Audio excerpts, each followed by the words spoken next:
Yesu ashimwe bene data, turabasuhuje mu izina rya Yesu Kristo umwami wacu. Turishimye cyane turashima Imana itubashije kugira ngo tuze kuvugana namwe ku ijambo ryayo, ijambo ryiza cyane Imana yateguye kugira ngo wowe nanjye turyumve uyu munsi. Kongeye kubibutsa yuko iyi channel mwamukurikiye ni channel yitwa Kwizera Yesu TV. Abantu bagiye batwandikira muri iyi minsi haje banditse baravuga ngo iki?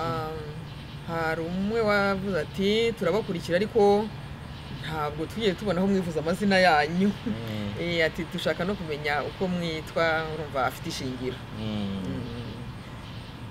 Mwakwivuga. Okay, ndi umupastor, nitwa Pastor Silas Kanyabigega, nkabandi Doctor en Theologie. Nanjye nkuko mubibona ndi umufasha we, nitwa Venansia Kanyabigega, benshi banzi ku izina rya Mama Joyce. Ndumva bihagije. Okay. Birahagije. Abenshi ndumva mutuzi kandi turabakunda cyane. Yego.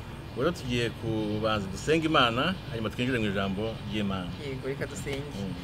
Mwami Imana yacu, turagushimye kubera uyu mwanya mwiza utugejejemo. Nibyo gushima kuko kuba tuwushyitsemo ni ku buntu bwawe. Ni imbabazi zawe mwami watugiriye kuko tubeshejweho n'imbabazi zawe, tubeshejweho n'ubuntu bwawe. Turagushima rero ko uri Imana izi byose, turagushima ko uri Imana ibera hose icyarimwe, turagushima ko uri Imana ishobora byose, turagushima ko uri Imana iturinda, turagushima ko uri Imana ibereye maso umurimo wayo, turagushima ko utubereye maso. Uyu ni wa mwanya mwiza rero waduteguriye kujya tuvuga ijambo ryawe kuri iyi channel Kwizera Yesu TV. Mana, ibi nabyo biri mu bushake bwawe kuko wabonye ko mu gihe nk'iki bikwiriye ko abantu bumva ubutumwa bwiza, kandi koko ubutumwa bwiza burakenewe. Dukeneye ijambo ry'Imana kuruta ikindi gihe cyose twarikeneye kuko turi mu minsi igoye, turi mu minsi iruhije, turi mu minsi dukeneye ijambo ry'Imana, turi mu minsi dukeneye kumva amakuru yo mu ijuru, turi mu minsi dukeneye kumva Imana iri kumwe natwe kurushaho, kubera ko turi mu bihe nakwita bya nyuma. Ni ibihe bya nyuma, ntabwo twatinya kubivuga kuko ibimenyetso birabyerekana, ariko ntabwo badufite kuko iyi si turimo nk'abagenzi, iwacu ni mu ijuru niho tuzaba. Turagushima rero Mana ko mu gihe nk'iki kiturindiye muri iyi si kandi ukidushakaho ko tugukorera. Turabo waremye uturemeye imirimo myiza. Turagushimira rero umurimo mwiza waduhaye wo kugabura ibyawe mwami, tugushimira uburyo tugize ibikoresho byawe, natwe twarabyemeye. Ndingize no wakanya utweze udutunganye, udukureho ubwandu bwose umwanzi yaba aradushyizeho kugira ngo uyu murimo tubashe kuwukora twejejwe, kuko uyu murimo urejejwe. Ijambo ryawe rirera, ijambo ryawe turaryubaha, ijambo ryawe turarikunda. Niyo mpamvu tuba dusaba kwezwa mbere yo kurivuga mwami, kugira ngo bigire n'umusaruro. Urakoze rero imbabazi zawe mwami, reka tuguhamagara uzubane natwe muri iki cyicaro, abari wowe uvuga, abari usobanura, twebwe tukubera ibikoresho, icyo washatse kugeza ku bantu kibagera nkuko wabiteguye. Ntitwongere kandi ntitugabanye, ahubwo ubushake bwari bwo bukoreka. Urakoze rero, ngwino ubane natwe, ngwino ushyigikire umurimo wawe, icyubahiro gikomeze kuba icyawe. Byose tubisabye mu izina rya Yesu. Amen. Amen. Urakoze cyane gusenga. Amina. Tugiye kwinjira mu ijambo ry'Imana. Mbere yaho nk'agatangazo gatoya nkuko tumaze kubivuga, tumaze kuvuga amazina yacu, hanyuma ikindi twatangaza nuko dukora umurimo w'Imana muri iki gihugu cya Amerika, ariko turi no gutangiza ibikorwa byacu by'ivugabutumwa muri ubu buryo bwa channel bwa social media. Turi kubitangiza mu bihugu bitandukanye ku isi. Muri iyi minsi turi gukorera no mu Rwanda. Abakozi b'Imana batangiye kuvuga ijambo ry'Imana, kandi n'abandi bakozi b'Imana nyine baho bariteguye. Turi kuvugana nabo, bagiye kugeza ijambo ry'Imana kuri mwese binyuze kuri Kwizera Yesu TV. No kuvuga ko mu by'ukuri muhishiwe.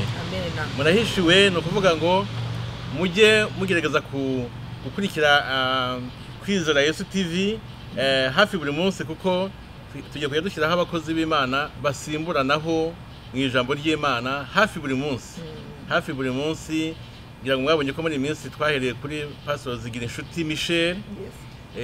Hari n'abandi naze kubavuga kugira ngo batere amatsiko. Bariya bose muzi bafite amavuta, bari abakozi b'Imana bose hafi bose tugiye gukorana nabo ku buryo muzajya mumva hano batambutse ijambo ry'Imana. Ubwo rero tugiye kuvuga ku ijambo ry'Imana rikomeye cyane uyu munsi. Nanone ni ijambo rikomeye, tugiye kuvuga ku bantu babiri batandukanye. Ubundi habaho ikintu, hakabaho n'ikinyuranyo cyacyo. Habaho, reka ntange nk'urugero tuvuge, habaho nk'umugabo, hakabaho n'umugore.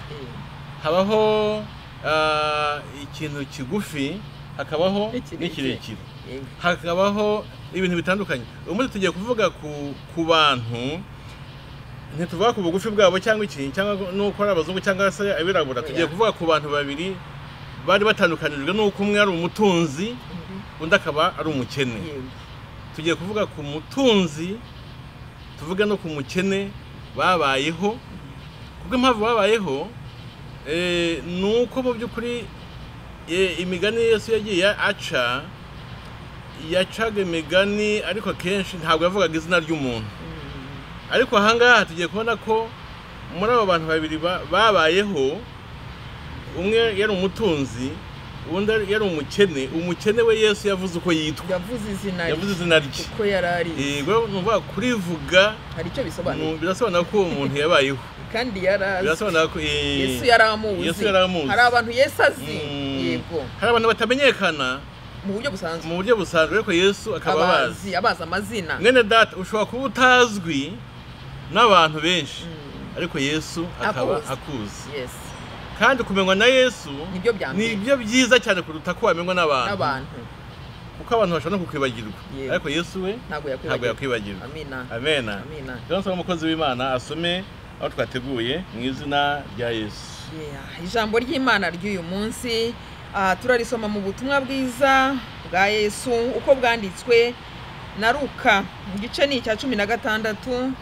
Turahera ku murongo wa 19 tugeze ku murongo wa 31. Reka tuhasome mu izina rya Yesu. Umutwe w'amagambo haranditse ngo umugani w'umutunzi n'umukene. Hariho umutunzi wambaraga imyenda y'imihengeri n'ibitare byiza, iminsi yose agahora adamaraye. Kandi hariho n'umukene witwaga Lazaro, wahoraga aryamye ku muryango w'uwo mukire, umubiri we wuzuyeho ibisebe. Imbwa nazo zarazaga zikamurigata mu bisebe, kandi yifuzaga guhazwa n'ubuvungukira buva ku meza y'umutunzi. Bukeye umukene arapfa, abamarayika bamujyana mu gituza cya Aburahamu, n'umutunzi nawe arapfa arahambwa. Ageze ikuzimu arababazwa cyane, yubuye amaso areba Aburahamu ari kure na Lazaro ari mu gituza cye. Arataka ati, Aburahamu sogokuru, mbabarira wohereze Lazaro akoze isonga y'urutoki rwe mutuzi antonganirize ku rurimi, kuko mbabazwa n'uyu muriro. Aburahamu aramubwira ati, mwana wanjye, ibuka yuko wahawe ibyiza byawe ukiriho, Lazaro nawe yahawe ibibi, none aguwe neza hano, naho wowe urababazwa cyane. Kandi uretse n'ibyo, dore hari umworera munini bikabije hagati yacu namwe, washyiriweho kugira ngo abashaka kuva hano kuzaho muri batabibasha, kandi n'abava aho batagera hano. Nawe ati, ndakwinginze sogokuru, ngo nibura umwohereze kwa data, kuko mfite bene data 5, ababurire ngo nabo batazaza aha hantu ho kubabarizwa cyane. Aburahamu aramubwira ati, bafite Mose n'abahanuzi babumvire. Nawe ati, oya sogokuru Aburahamu, ahubwo nihagira uzuka akabasanga bazihana. Aburahamu aramubwira ati, nibatumvira Mose n'abahanuzi ntibakwemera naho umuntu yazuka. Amen, amen. Nkuko nababwiye mu kanya, ni abantu babiri babayeho ariko bafite ubuzima butandukanye cyane. Ariko aya magambo usomye hanyuma numvise nayavugaho nubwo ntagomba kweheraho byanze bikunze. Numvise nashaka kuyavuga kugira ngo tutaza no kubyibagirwa yenda. Uriya mutunzi yaravuze ngo ndakwinginze sogokuru ngo nibura umwohereze kwa data kuko mfite bene data 5 ababurire ngo nabo batazaza aha hantu ho kubabarizwa cyane. Aburahamu aramubwira ati bafite Mose n'abahanuzi babumvire. Nawe ati oya sogokuru Aburahamu, ahubwo nihagira uzuka akabasanga bazihana. Aramubwira ati nibatumvira Mose n'abahanuzi ntibakwemera naho umuntu yazuka. Bene data, mpereye kuri aya magambo kuko hari igihe umuntu ashaka kushaka kumva ijambo nk'uko nguko yenda yihuta, ariko nibura watahanira ijambo ugiye kuvuga. Aburahamu ati bafite Mose n'abahanuzi babumvire.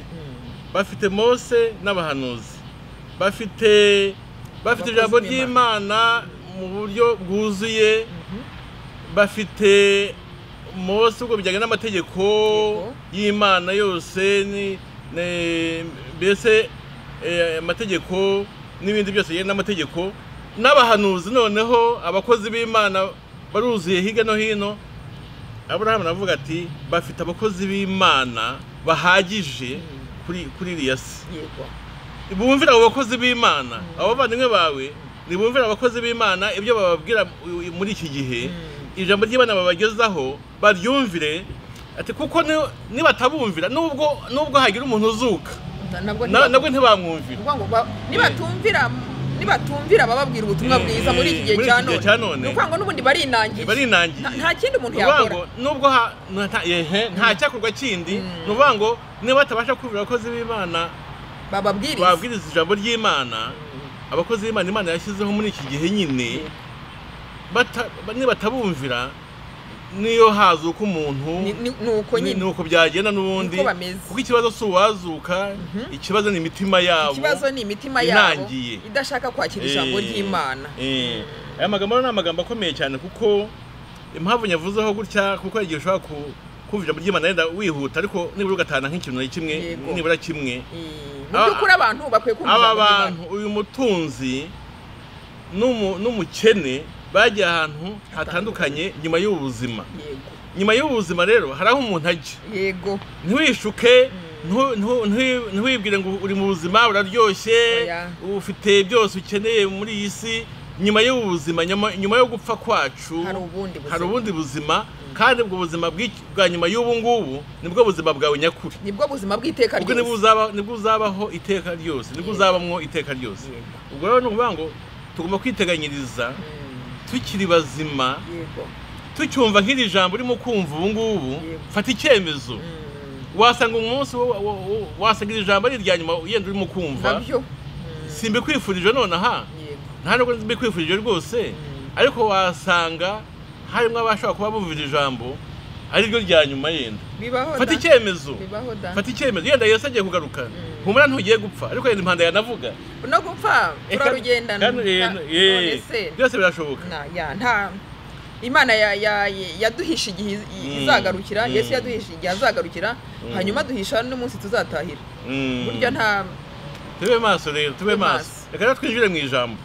Nkuko twabivuze tugitangira nyine, hariho umuntu w'umutunzi waruguwe neza. Twasomye hano ngo yahoraga yambaye imyambaro myiza y'ibitare byiza. Urumva imyambaro y'umweru mu by'ukuri yabaga inameshe, itanduye, iriho n'ibindi bishashagirana. Mu by'ukuri aguwe neza kuko ngo yahoraga adamaraye, ntacyo yitayeho kindi, arya anywa ibintu byose ari okay, afite abagaragu ibintu byose bigenda, imibare igenda, mbese nta kintu abuze, adamaraye, mbese nta kindi kibazo kindi afite. None ngo hakabaho nanone ngo hariho nanone undi muntu nanone w'umukene witwaga Lazaro, ngo wahoraga aryamye ku muryango w'uwo mukire, ngo umubiri we wuzuyeho ibisebe, ngo imbwa nazo zarazaga zikamurigata mu bisebe. Nawe munyumvire, urumva n'abantu babiri batandukanye. Umukene we, uyu mukene nyine Lazaro, nta nubwo ari ubukene gusa, yararwaye. Icyambere yari umukene anashonje nyine, ubwo birumvikana.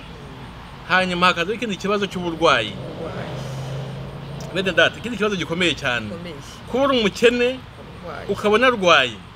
Burya nibwo waba uri umukire ukarwara, kiba ari ikibazo gikomeye cyane. Ahubwo nacyo kuba uyu mukire we, uyu mutunzi we nta n'uburwayi yari afite, nta burwayi, nta kenye, aradamaraye. Ariko umukene we yari umukene anashonje nyine ubwo, kandi anarwaye, ababazwa. Ikibazo gikomeye cyane, ababazwa.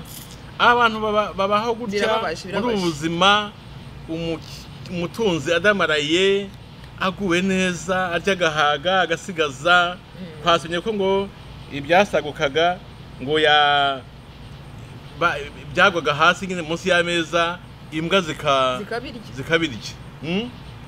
Noneho umukene we akifuza ahubwo nibwo twaguye hasi ngo aturye, natwo yifuzaga, ntatubone, yifuza ko ari two yahabwa. Ari nayo mpamvu yahoraga ku muryango aryamye aho, bwari uburyo bwo gusaba aho kugira ngo bamuhe bagahembwa. Urumva ko ni ikibazo gikomeye cyane yahuye nacyo uriya mukene. Ariko kandi turaza kubona ko iherezo ry'ubuzima bwacu si kuri iyi si, ntabwo ari kuri iyi si, byarahindutse. Uyu munsi ushobora kuba uguwe nabi, ariko nyuma y'ubuzima uzagubwa neza. Noneho inama rero twaha abantu badamaraye muri iki gihe, ni uko bagomba guteganya yuko nyuma y'ubuzima batitwaye neza, ibintu byazabahindukana bibi kuri bo. Uyu mukire rero, uyu mutunzi, ntabwo tubona yuko ikibazo cye ntabwo cyabaye ko ari umukire. Ntabwo ari ikibazo cy'ubukire, si ikibazo cyatumye ajya ahantu habi nyuma y'ubuzima. Ikindi tubona, uyu mutunzi ntabwo tubona ko yari umusinzi, yararyaga agahaga ariko akananywa, ariko ntabwo tubona ko yanywaga ngo anasinde cyangwa arwane. Uyu mutunzi nanone ntabwo tubona ko yabayeho mu buzima bukora ibintu mbese bimwandagaza bindi, ntabyo tubona. Nta nubwo yirukanye uriya mukene ngo amushote, nta nubwo yirukanye uriya mukene wahoraga yicaye ku muryango we, ngo avuga ati uyu muntu reka mukubite, muteze abagaragu banjye bamukubite, mvira. Ngo yarahahoraga. Ariko mu kigihe baza nta n'ibipangu byabagaho. Ubu ngubu kugira ngo uzagere ku muryango w'umuntu mu bihugu bimwe na bimwe ntabwo byoroshye, ntabwo biba byoroshye, kuko akenshi haba hari ibipangu, hari n'abazamu yenda, hari n'imbwa yenda aho ngaho hafi. Uyu mutunzi rero, ikibazo yahuye nacyo gikomeye, mu Cyongereza no hari ijambo rivuga neza kuba selfish. Yari umuntu mbese wiyitekerezaho gusa, utitaye ku bibazo by'abandi. Bimureba. Donc akarya agahaga, akanywa agahaga, akambara neza, akaba akeye buri gihe, agahinduranya imyenda myiza. Ariko umukene wari wicaye aho ngaho ku muryango, ntamwiteho. Ntabwo tuvuga ko atamubonaga, yaramuzi, ariko ntamwiteho. Yamubonaga buri munsi, akuba nta kintu mubwiye, ariko ntagire donko akarya ibiguye hasi, imbwa zikabirya, bagakura bagashyira muri trashe. Azi ko hari umuntu wicaye uryamye ku muryango amureba, ukeneye nibura ubuvungukira buvuye ku meza ngo nibura aburye. Mana yanjye, uyu mutunzi ntiyemere ko n'ubuvungukira babuha uriya mukene. Bene data, ushobora guseka uyu mutunzi, ariko reka mbabwire ikintu. Ubu turi mu gihe cy'icyorezo COVID-19, ni icyorezo cyatumye isi inyeganyega ni ukuri kuko n'abari bafite akazi ubu baragatakaje abenshi kubera guma mu rugo. Abantu bari mu rugo abenshi, amakampani yarafunze, agence zarafunze. Ubu ngubu abashomeri babaye benshi, abari bafite n'utasabirizaga ubu ngubu bashobora kuba yasabiriza. Ekonomi yaraguye, amahoteli nta bantu bakiyajyamo. Reka nivugire ku biryo, reka ndeke imyambaro cyangwa ibiki. Ubu hari abantu benshi bashonje, yenda bari n'abakozi ariko kubera ko nta kazi bagifite bakaba bashonje n'imiryango yabo. Noneho hakaba hari n'abantu bari basanzwe n'ubundi bikeneye, noneho batabona n'ibyo kurya, noneho byahuhutse kuko bacaga inshuro bagatungwa nabo batunzi bakajya kubasaba none abatangaga akazi ko guca inshuro nabo ngubu barashonje. Nuvuga ngo nabo bakeneye gufashwa, bakeneye guhabwa ibyo kurya. Muri iki gihe nanone hariho abantu ubu ngubu mu by'ukuri bagiriwe ubuntu, kuko hariya tubona ngo umukire ngo ahabwa. Burya ibyo dufite by'ubutunzi tubihabwa n'Uwiteka, ngo ahabwa kugubwa neza. Washaka ukanahasoma umutunzi ahabwa n'umukene nawe ahabwa, bose nibyo bahawe. Nuhabona umbwire. Noneho umutunzi we ahabwa kugubwa neza, n'Uwiteka wabimuhaye kugubwa neza. Burya nubona wicaye mu nzu nziza y'icyubahiro, nubona ugenda mu modoka y'igitangaza, nubona ufite akazi karyoshye, nubona ufite church nini cyane, nubona ufite popularity, abantu bagukunda ari benshi cyane, nubona ufite icyubahiro, burya nibyo baba wahawe. Uno umukene nawe ngo ahabwa ibindi bisome. Ngo Aburahamu aramubwira ati, mwana wanjye ibuka yuko wahawe ibyiza byawe ukiriho. Lazaro nawe yahawe ibibi, none aguwe neza hano naho. Wongera usubiremo. Nibyo bahawe. Aburahamu aramubwira ati, mwana wanjye ibuka yuko wahawe ibyiza ukiriho. Lazaro nawe yahawe ibibi, none aguwe neza hano naho. Wowe urababazwa cyane. Urumva ko umutunzi yahawe ibyiza. Biriya ni kwivuga. Nuvuga ngo ibyiza dufite burya nibyo tuba twahawe. Suko tuba twabishatse.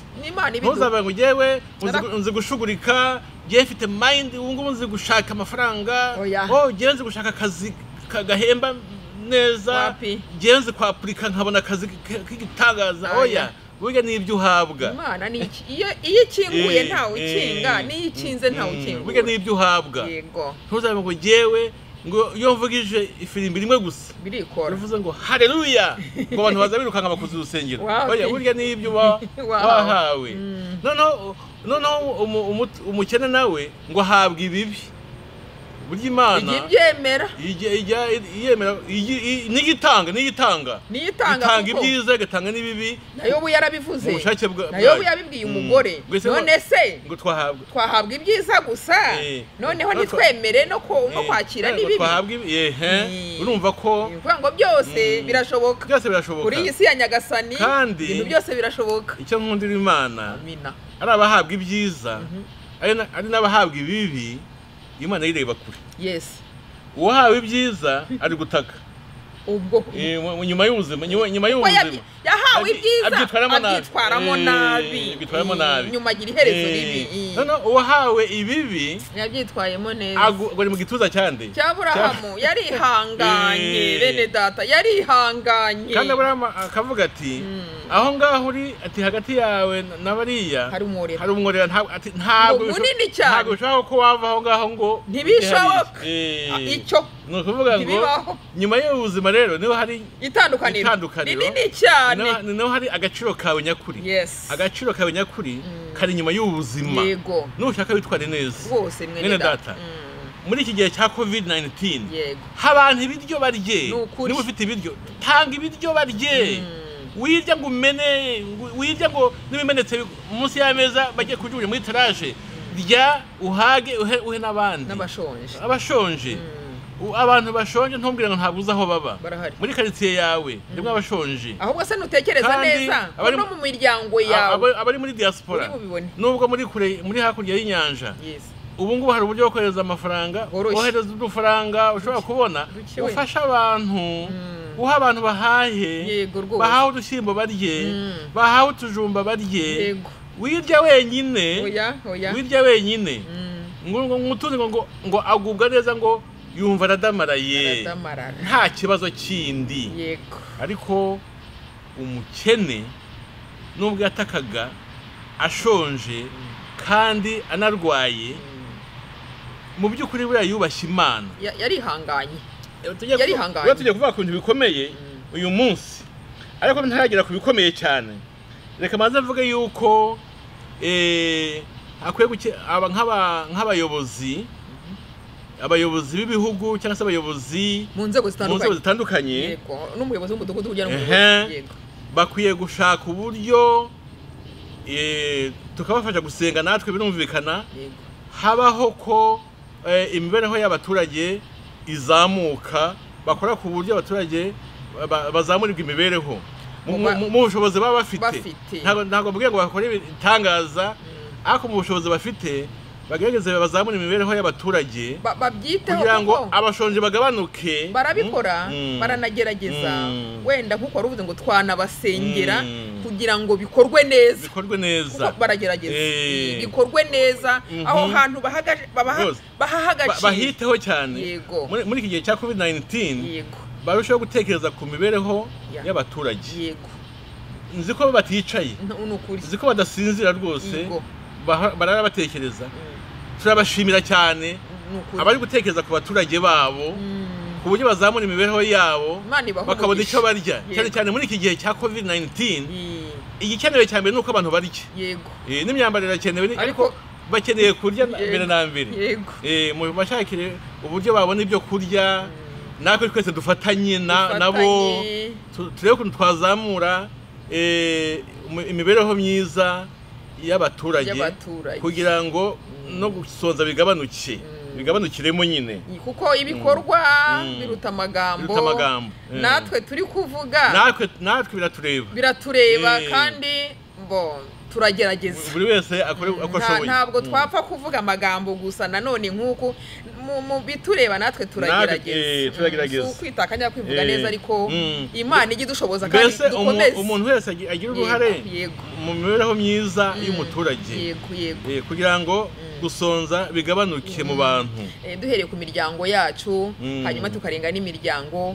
mu matorero abo dufatanya abo mu nzu y'abizera hanyuma birenge bigere no kuri bandi n'ababandi bo mu mihanda bene data dufite umurimo ukomeye buri wese kandi biramureba dufite akazi gakomeye buri wese arebwa n'iki kibazo kuko abashonje ni benshi hanyuma ikindi twabwira abantu badamaraye bafite ubutunzi kugira ubutunzi ntabwo ari ikintu kibi ntabwo ari icyaha ni umugisha kuko nibyo muba mwahawe burya twabisomye ni Imana ibitanga ariko twagira ngo abaryaga bonyine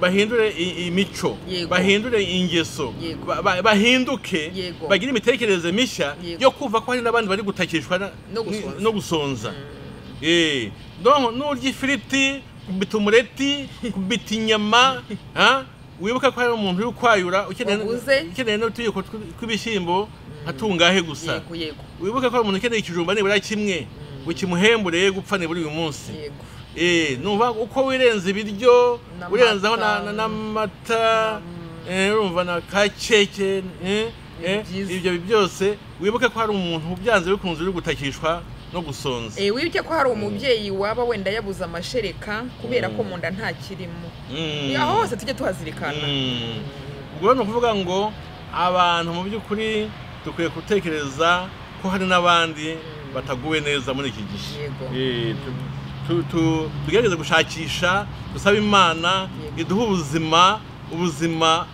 ubugingo bwejejwe ubugingo butekereza ku bandi ubugingo bugira impuhwe tugire mbese agakiza kacu kajye mu bikorwa urukundo kuko ngo kwizera kutagira imirimo kuba gupfuye dukizwe ariko tugire n'imirimo myiza dukizwe tunafashe twaremewe imirimo myiza turabo yaremye turemeye imirimo myiza ubwo rero Imana iri kutwereka iyo mirimo myiza uburyo twayikora turi mu mahugurwa y'uburyo twakora imirimo myiza twaremewe yego kandi none mu gihe nk'iki ngiki yego mwongera urukundo rwo gukunda ijambo ry'Imana rivugwa n'abakozi b'Imana yego umugerageza gukunda ijambo ry'Imana rivugwa n'abakozi b'Imana yego kuko mu ijambo ry'Imana harimo ibisubizo mu ijambo ry'Imana harimo inama tugirwa mu ijambo ry'Imana harimo ko bikwegereza ku Mana bigatuma wibuka burya hariho n'abakene burya hariho n'abashonje ibuka hari abantu bashonje mwene data nukuri niba utabyibukaga kenshi hari abantu ubungu bari gutakishwa no gusonza benshi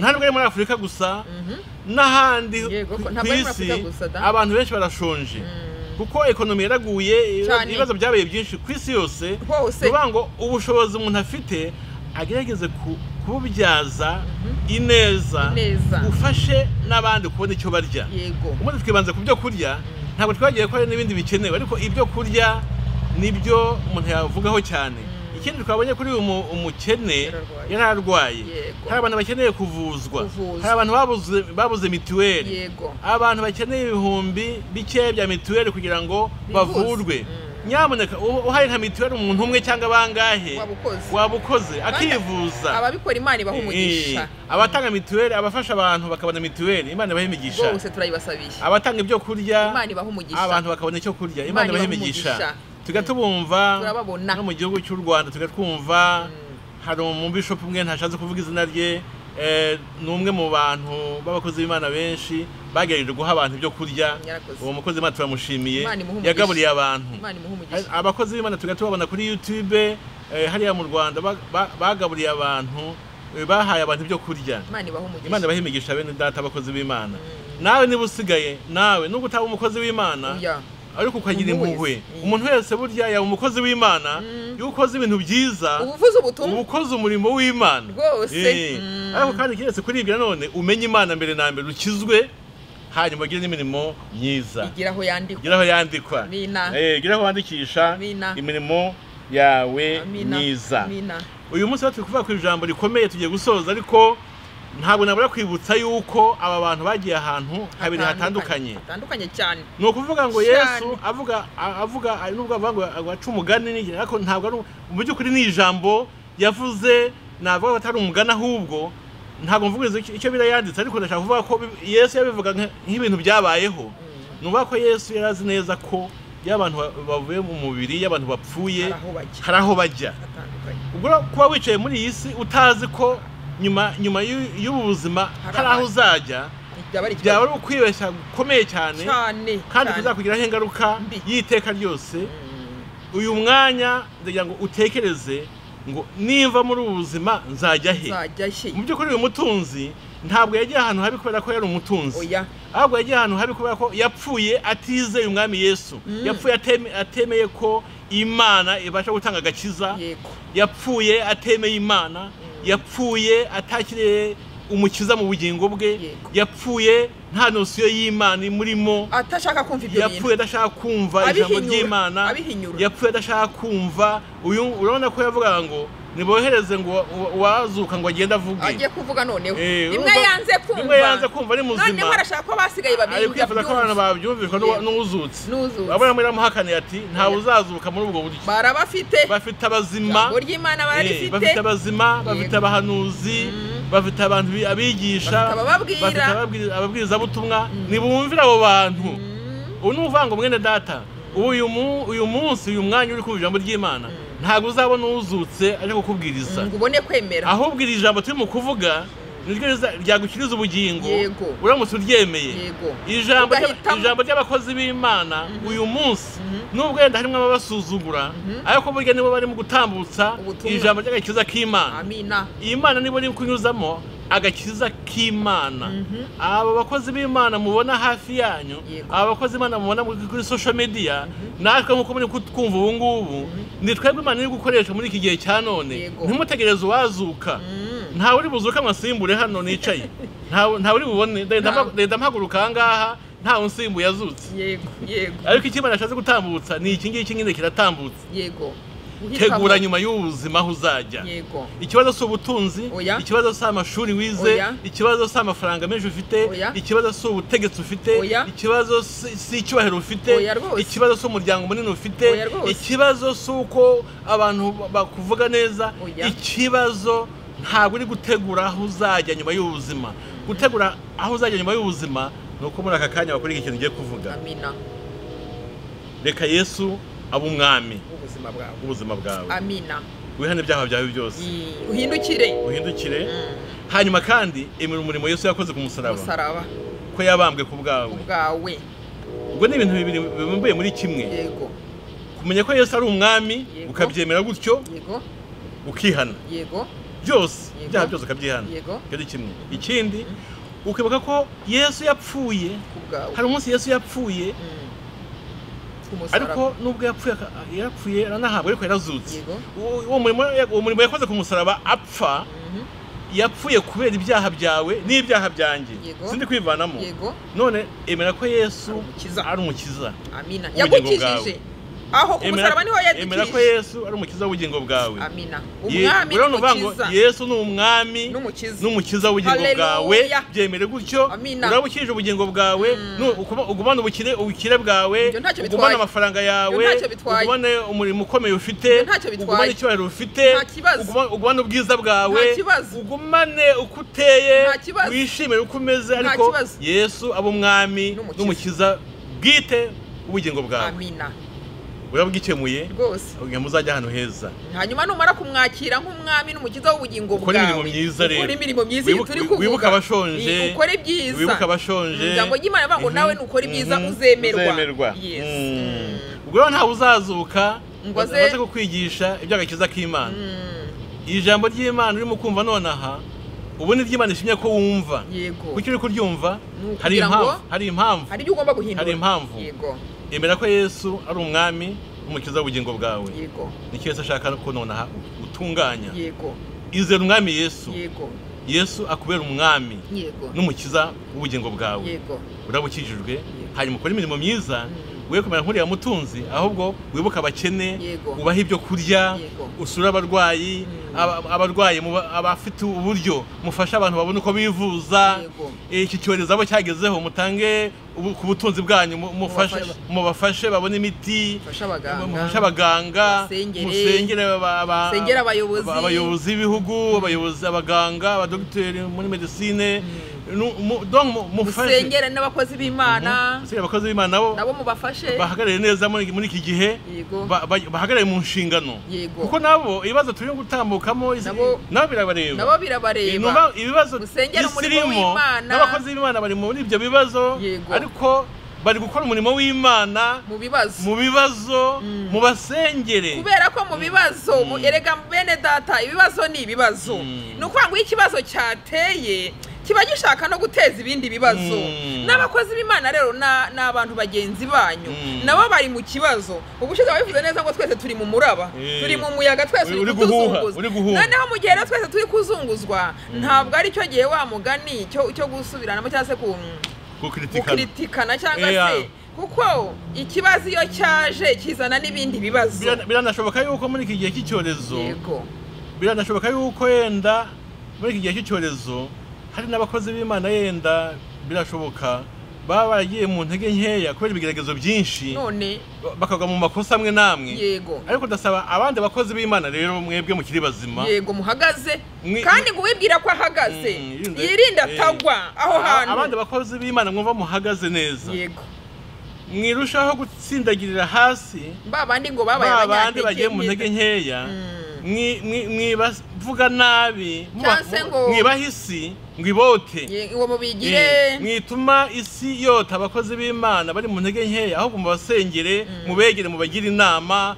mubakomeze, mwihurwaho Satani ngo yishime, nubwo atajya yishima nkuko ndabivuze ubushize, mwimuhurwaho kugira ngo abona abakozi b'Imana bari gusubiranamo, bamwe bari kugaya abandi kandi babagayira abapagani yenda. Yego. Ntabwo ari cyo gihe cyo kugira ngo wowe wumva ko uhagaze ugaye noneho abadahagaze, kandi ubwira ubwira butazi kubera ko burya ngo umugani ugana kariho umugani uravuga ngo usenya urwe umutiza umuhoro none se niba ugiye gusenya umurimo w'Imana ukereka isi ko umurimo w'Imana nta kigenda tekereza aho hantu mwene data ni ukuvuga ngo twaratewe natwe twitere mbese ntabwo ari cyo gihe Imana idufashe kandi Imana idusobanurire nubwo bituganishije aho ngaho ariko nabyo tugomba kubivugaho kuko mu by'ukuri ugize ikibazo mu nzu iwawe mu muryango wawe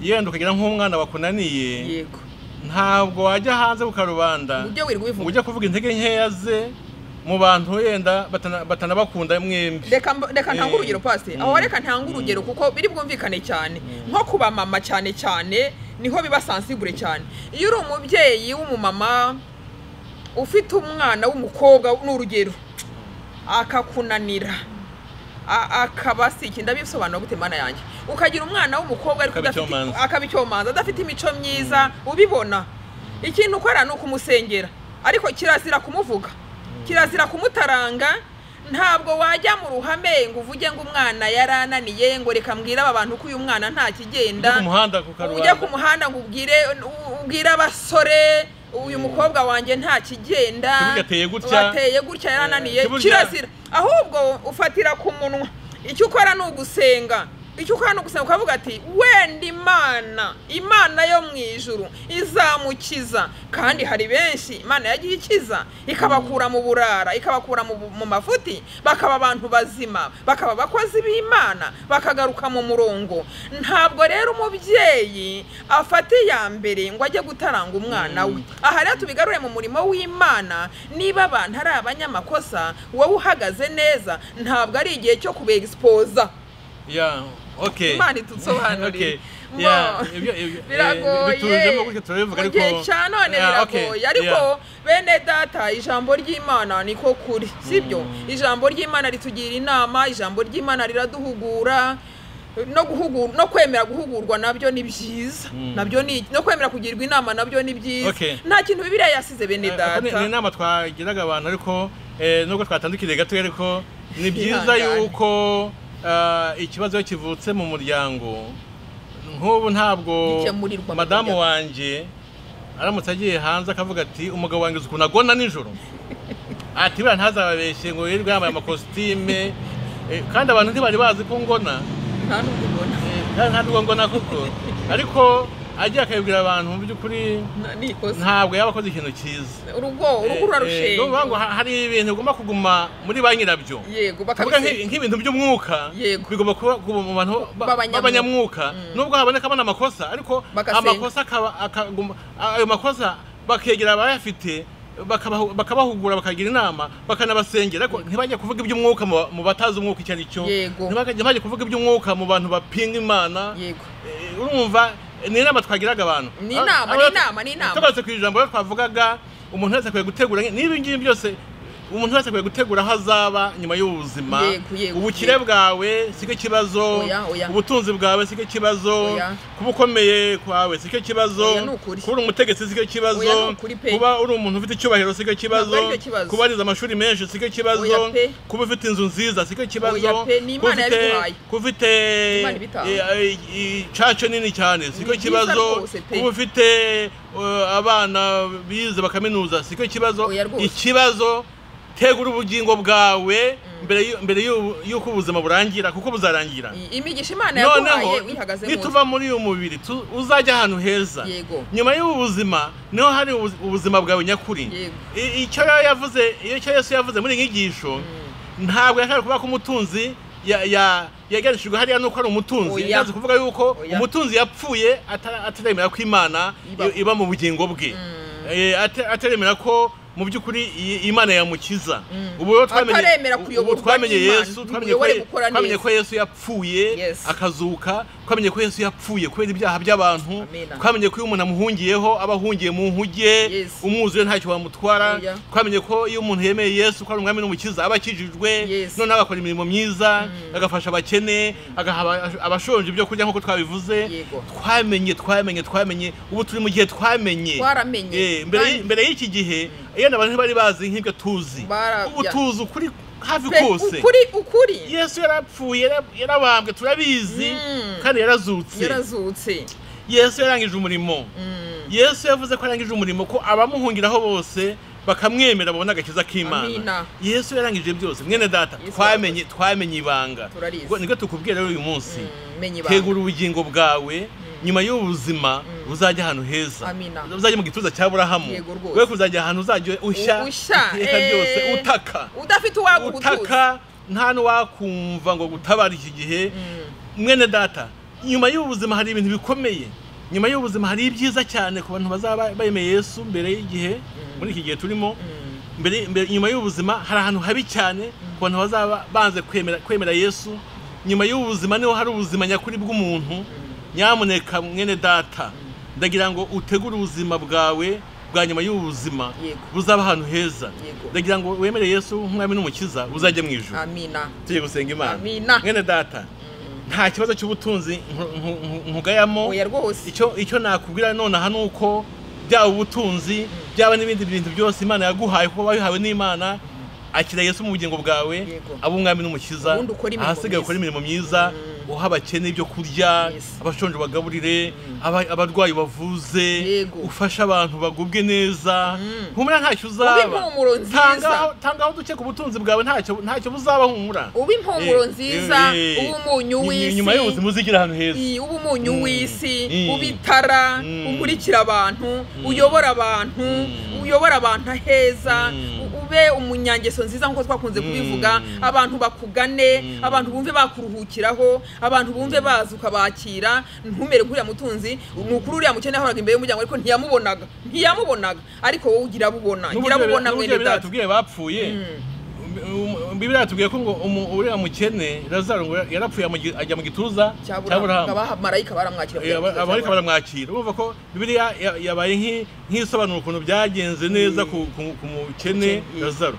Ariko ku mutunzi ngo n'umutunzi ngo arapfa, arahambwa. Nta kindi. Burya Imana ntabwo ijya yita ku bantu batayemera. Ikindi cyantangaje ni ukuntu Yesu azi izina rya Lazaro, naho ryanditse iry'umutunzi ntaho upfuye adafite Yesu ntaho izina rye riri, ariko izina rya Lazaro rira. Mwene data, izina ryawe rimenyekane, Yesu akumenye. Umuntu udakijijwe mu maso y'Imana nta zina bafite, ni intumbi nyine, ngo arapfa ngo arahambwa. Ni intumbi, ntawe yanditse. Donc umutunzi ngo arapfa arahambwa. Donc umutunzi arapfa arahambwa. Naho Lazaro ajya mu gituza, Lazaro umukene ajya mu gituza cya Aburahamu, agubwa neza. Urumva ko ukijijwe hari izina Imana imuha, ngo hari izina rishyashya tuzabona mu byeshuri. Uzasome ngo uzasanga ufite izina rishyashya Imana yaguhaye. Ariko umutunzi we cyangwa se umuntu wapfuye adakijijwe, we nta zina. Mwene data, kutagira izina ni ugupfa. Ni ugupfa inshuro ebyiri. Donc gupfa muri ubuzima, ugapfa n'ubundi buzima bw'umwuka. Gupfa mu buzima busanzwe, gupfa mu buzima busanzwe, hanyuma ugapfa no mu buryo bw'umwuka, nta n'izina ufite. Kutagira izina. Ariko uriya mukene Lazaro, kubera ko yubashye Imana, nta nubwo bavuga ko yapfuye, yagiye mu gituza cya Aburahamu, kandi izina rye twarimenye ngo yitwa Lazaro. Reka dusenge. Mwami Imana, turagushimye, tugushimiye ijambo ryawe ryiza. Uri Imana nziza, uri Imana idukunda kandi iduha ibidutunga mu gihe gikwiriye. Ijambo ryawe ni ibyo kurya by'ubugingo, mu kuri tuba turikeneye. Turagushima rero kuko utugaburiye, turagushimira ijambo ryiza utubwiye, kandi ni ukuri ndinginze ngo umwuka wera akomeze kuritsindagira mu mitima y'abantu, akomeze kurisobanura, rigira aho ridukura n'aho ridushyitsa. Abantu bafata ingamba nshya, abantu bagire uko bahinduka, abantu bagira indi ntambwe ribatera kubwira ijambo, abantu bijye gukora neza, abantu bijye gutegura ubuzima bwabo bw'ahazaza, abantu bakire Yesu nk'umwami n'umukiza w'ubugingo bwabo, kandi bakora imirimo myiza izabahesha amakamba. Urakoze gitare kisungwa n'amahanga, urakoze uwera wa Isiraheli, urakoze mutanga bugingo kubw'ibyo kurya byiza utugaburiye, urakoze kubw'ijambo ryiza ryuzuye inama nziza, mwami Yesu Kristo, icyampa abantu bakaryumva, icyampa abantu bakaryemera, icyampa abantu bakagira inzara n'inyota by'ijambo ryawe mwami, ukabona ubushaka muri gihe cya none. Urakoze rero mwami kutubwiye, urakoze kutwigishije, natwe twumve kandi twumvire ijambo ryawe mwami mu gihe nk'iki, tugira ibyo dukora kandi n'ukuri urabibona kandi uzatugororera. Reka icyubahiro gikomeze kuba icyawe ibihe bidashira, byose tubisabye mu izina rya Yesu. Amena. Amina. Imana y'imigisha bene data. Amena. Mu izina rya Yesu. Amina.